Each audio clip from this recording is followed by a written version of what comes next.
es un estado clínico producido por diversas glomerulopatías de múltiples etiologías que se caracteriza por la presencia de edema, proteinuria masiva, hipoalbuminemia, hiperlipidemia y lipiduria. ¿Ya? Algunos adelantos, el edema en este caso es muchísimo más significativo que en el caso del síndrome nefrítico, ¿ya? Y en el caso de la proteinuria masiva, entiéndase proteinuria masiva como proteinuria en rango nefrótico, ¿ya? ¿Sí? Es que, por ejemplo, en el anterior, la definición era como que había inflamación glomerular, pero aquí cabría, aparte de todo lo demás. Aquí lo vamos a explicar, ¿ya? La fisiopatología, ya. Esto es importante porque la fisiopatología del síndrome nefrótico no es algo que está del todo dilucidada todavía, ¿ya? Pero en el fondo, lo que se describe es que existen tres mecanismos que corresponden a la agresión glomerular por mecanismos inmunológicos similar a como ocurre en el síndrome nefrítico, depósitos de sustancias o alteraciones de la hemodinamia glomerular. Cualquiera de estos tres puede genera aumento de la permeabilidad del capilar glomerular. Pero respondiendo a lo que tú me dijiste, ¿cuál es la diferencia? El evento fisiopatológico inicial del síndrome nefrítico era la inflamación, era un evento inmunomediado que generaba inflamación del glomérulo, ¿no es cierto? En este caso existe un daño en la membrana de filtración glomerular, principalmente a nivel de los podocitos, de los pedícetos, ¿ya? Entonces, por eso aumenta muchísimo más la permeabilidad glomerular que en el caso anterior. Y eso explica que la proteinuria sea de mucha mayor envergadura, al igual que el edema, porque el edema se genera en este caso por pérdida masiva de albúmina. Se pierde mucha presión oncótica. ¿Ya?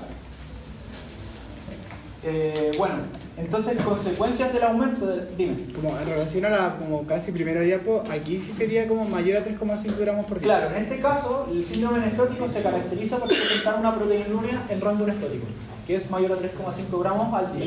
¿Ya? ¿Cuáles son las consecuencias del aumento de la permeabilidad capilar o glomerular? Proteinuria masiva, lipiduria, pérdida de trombina 3. Ya vamos a ver las consecuencias de todo esto.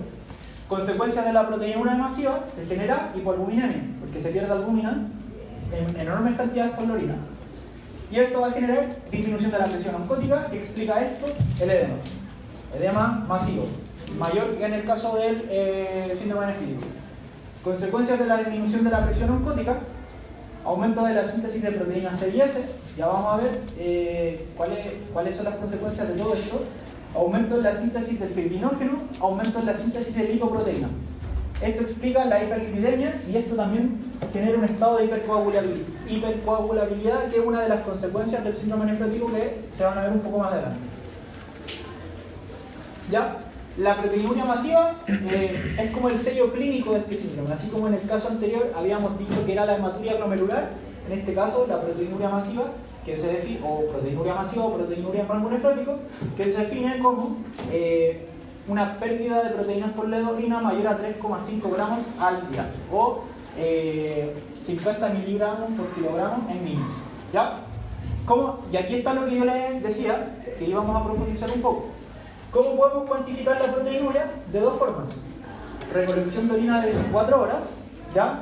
Para medir la cantidad total de proteínas que se perdieron en un día al orinar, o el cociente entre la relación de proteinuria sobre creatininuria, ¿ya? Lo que se denomina como RAC, ¿ya? Que está como cuando uno ve así como el informe, está como RAC, ¿ya? Y ¿cuál es la gracia de este? Que este es como una simplificación de este, ¿ya? En el fondo, este tiene una correlación muy alta, el resultado tiene una muy buena correlación con el resultado de este. Entonces se prefiere usar este, porque este se utiliza con una muestra de orina aislada, y este de 24 horas. Entonces es más fácil hacer este, y por eso se hace eso. ¿Se entendió? Ya. Bueno, estos valores importantes. Proteinuria en rango nefrótico habíamos dicho que era mayor a 3,5 gramos día. En caso del índice es mayor o igual a 3,3. ¿Ya? En rango no nefrótico vendría siendo entre 0,21 y 3,2. Y valores normales menor o igual a 0,2. ¿Ya?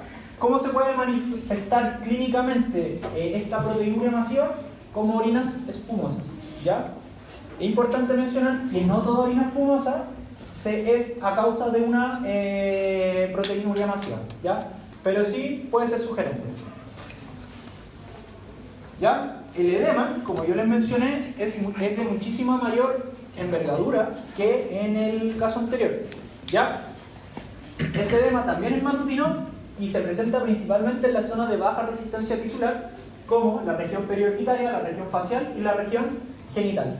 En casos severos puede haber tanta pérdida de presión oscótica que lo que puede suceder es que se alteren las fuerzas de Starling a nivel de los ¿cómo se llama? De los compartimentos serosos, y lo que puede ocurrir es que puede ocurrir un derrame pleural, puede ocurrir ascitis y en el peor de los casos llegar a anasarca.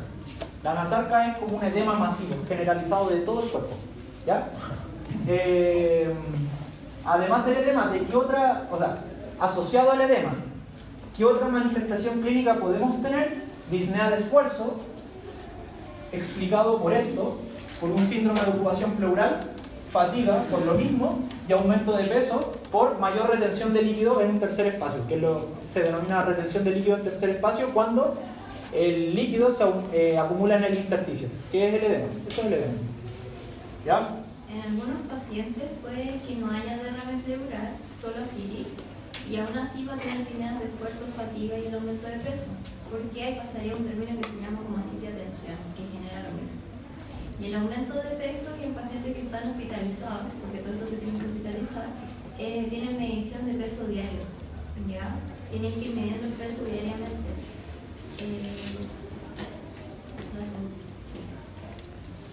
¿Ya? La hipoproteinemia, que en el fondo entiéndase lo mismo como hipoalbuminemia, recuerden que la proteína plasmática más abundante del plasma corresponde a la albúmina, ¿no es cierto? Otras proteínas que se pierden, gamma globulinas, la pérdida de gamma globulinas vamos a ver que va a tener consecuencias, las vamos a explicar después, y pérdida de alfa 1 globulina y de muchas otras globulinas, que también explican otras consecuencias, ¿ya? Que también las vamos a explicar después. ¿Cuándo aparece el edema? Cuando ocurre una disminución significativa de la presión oscótica, ¿ya? Y eso es cuando la albúmina sérica es menor a 3 gramos, ¿ya? Un dato que olvidé de mencionar, es como un dato más random que otra cosa, pero igual es interesante. Se estima que el hígado tiene la capacidad de incluso reabastecer el cuerpo con 30 gramos de albúmina al día, ¿ya? Entonces, ¿qué sugiere esto? Que la pérdida de albúmina en un síndrome nefrótico es muchísimo mayor a 3,5. ¿Qué es lo que sucede? O qué es lo que sugiere que pasa, porque no se sabe, que hay una catabolización de albúmina a nivel de los túbulos renales. Entonces, por eso la cantidad de albúmina que realmente hay es menor que la que realmente se pierde, ¿ya? En el fondo es mucho más lo que se pierde de lo que se muestra en las muestras de orina, ¿ya? Y eso es porque se cree que mucha albúmina se cataboliza en los túbulos, ¿ya? Siguiente. Y otra cosa, los pacientes con síndrome nefrótico generalmente los aíslan o generan más usemos EPP por la pérdida de gamma globulina, adquieren mayor riesgo de infección. ¿Hiciste spoiler? Sí. Me acuerdo que el doctor de gastro decía que un modo de ver el estado de nutrición era con la albúmina, ¿o no? Claro, porque en el fondo... Entonces, si tiene baja albúmina, significaría que está desnutrido, aunque esté con un sobrepeso, ganando peso, como el que tenía de nutrición proteica. Ah, ya. Como los niños... Claro, no sé si vieron el síndrome de Kwashiorkor. En el fondo, no sé si han visto que los niñitos en África son como flaquitos y tienen una guata así muy grande. Ya, eso es porque tienen una desnutrición proteica. Lo que sucede es que al tener una dieta tan baja en proteínas, lo que sucede es que, como tienen poca proteína, tienen poca producción de albúmina. Y esa poca producción de albúmina genera una baja presión oscótica. Entonces, en el fondo, esa como guata que tienen es edema, ¿ya? Es por pérdida de presión oscótica, ¿ya? Y sí, eso es desnutrición proteica, ¿ya? La hiperlipidemia, ya esto es importante, casi el 90% de los pacientes tienen un colesterol total sobre 200 miligramos por decilitro y el 53% sobre 300 miligramos por decilitro. A mayor colesterol total, mayor severidad del síndrome nefrótico. ¿Ya? Y ustedes se estarán preguntando por qué ocurre una hiperlipidemia en un síndrome nefrótico, cuál es la relación. No está del todo dilucidado, pero se cree que se pierden, bueno, se cree que uno tiene que ver la pérdida de presión oncótica, ¿ya? Que en el fondo el hígado trata de como compensar de alguna manera la pérdida de albúmina con mayor producción de lipoproteína, y también porque se cree que se pierden factores que interaccionan entre el riñón y el hígado, ¿ya? Y esa pérdida hace que por consecuencia aumente el colesterol. ¿Ya?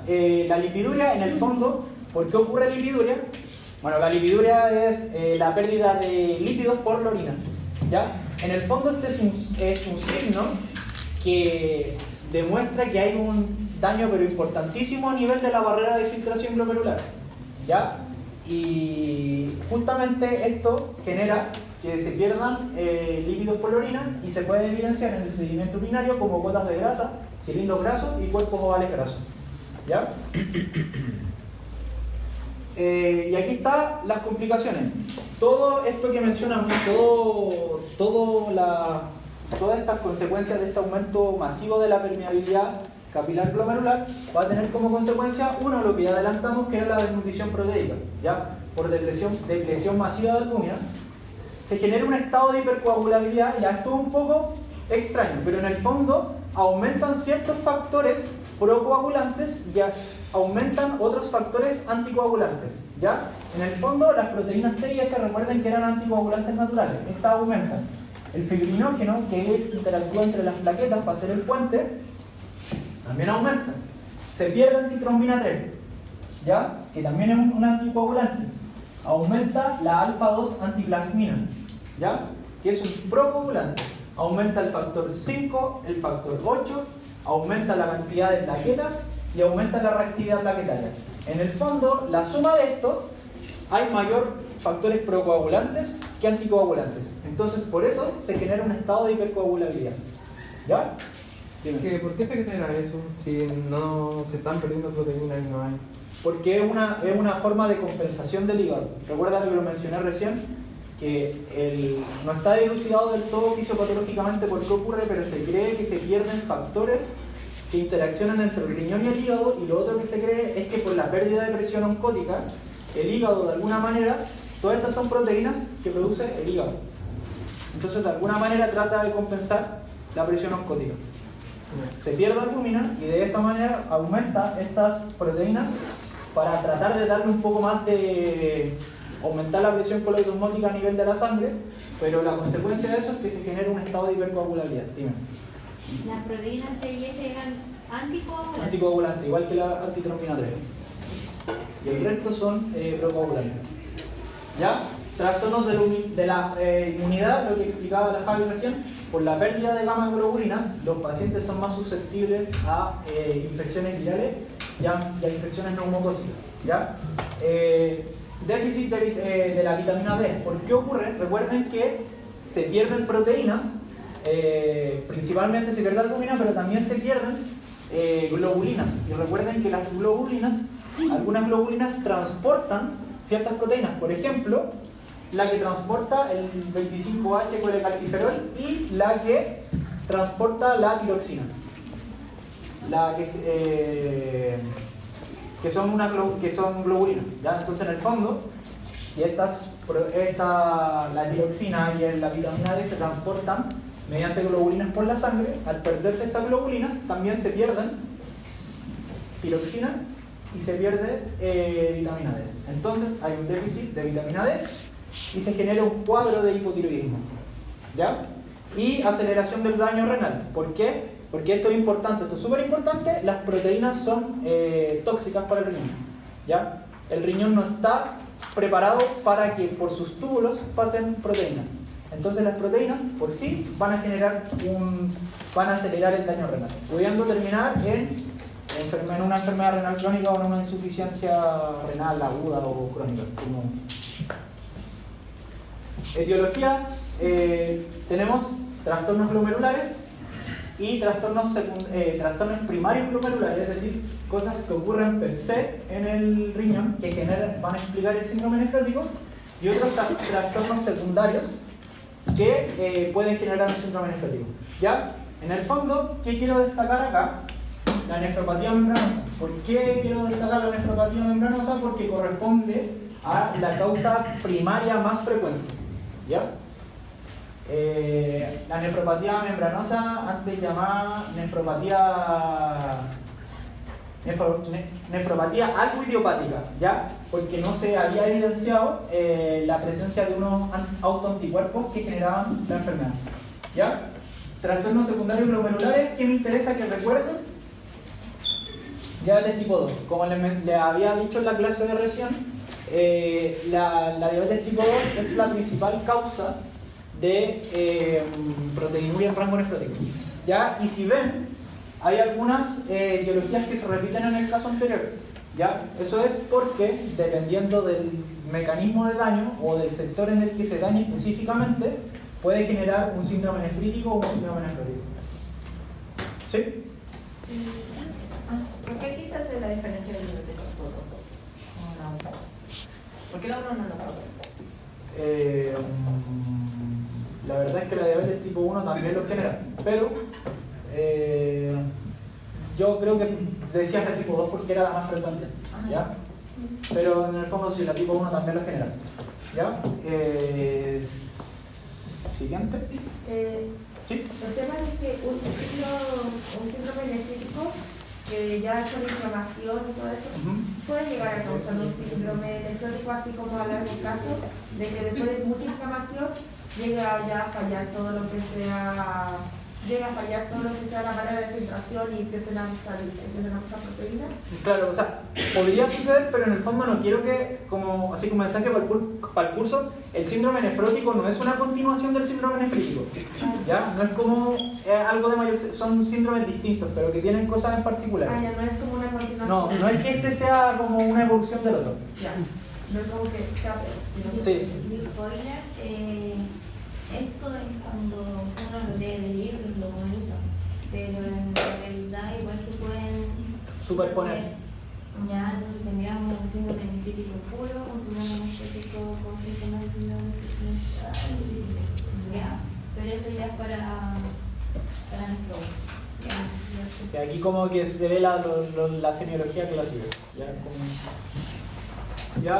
Causas, ahí están más, anamnesis, enfrentamiento y diagnóstico. Historia de disnea de fatiga nos puede orientar, ¿no es cierto?, un síndrome de ocupación pleural por un derrame pleural específicamente. Antecedentes de enfermedades, principalmente diabetes tipo 2. Recuerden que les había dicho que era la principal causa de proteinuria en rango nefrótico. Cambios de peso, ¿ya? Recuerden que la acumulación de líquido en tercer espacio puede generar aumentos de peso, ¿ya? Cambios en la apariencia de la orina también puede ser sugerente de ¿no es cierto?, de una proteinuria masiva, ¿ya? Exámenes complementarios, lo que les había mencionado, índice proteinuria, creatininuria en muestra de orina aislada, como les había dicho, tiene buena correlación con la recolección de orina de 24 horas, ¿ya? Se va a usar porque es más cómodo realizarlo. Sedimento urinario, podemos evidenciar, por ejemplo, cilindros grasos, medición de albúmina sérica. Valores menores a 3 gramos indican una disminución considerable de la presión osmótica, como yo les había mencionado, y el perfil líquido lipídico para constatar la hiperlipidemia. Y eso es. ¿Alguna duda? ¿Qué se refiere con una acumulación de líquido en el cerebro? Mira, en el fondo, el tercer espacio, recuerda que tú tenías el espacio vascular, tenías el intersticio y tenías las células, ¿no es cierto? El tercer espacio es el líquido excesivo que se acumula en el intersticio. ¿Por qué se denomina tercer espacio? Porque es como un espacio inefectivo de líquido, ¿cachai? Como que ahí no sirve que se te acumule mucho líquido, por eso se denomina tercer espacio. Ya, pero eso es. ¿Alguna otra duda, pregunta? Y después tenemos dudas cuando estudiamos aquí le preguntamos a cualquiera. Ella más fácil.